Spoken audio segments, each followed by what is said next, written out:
دا د ټکټر په لیک بساو دی محبوب استاد نوې تجربه پر کوي کراس پر تړلې دی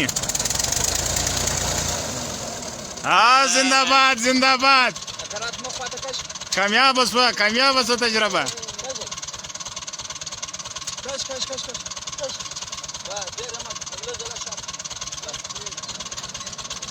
دا بیا ده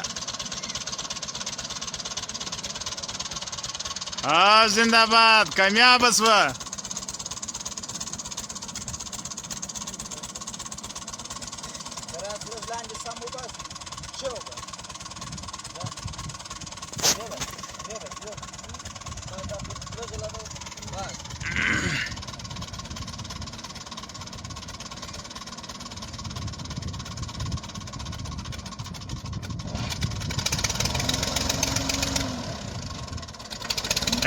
ایوان دغسې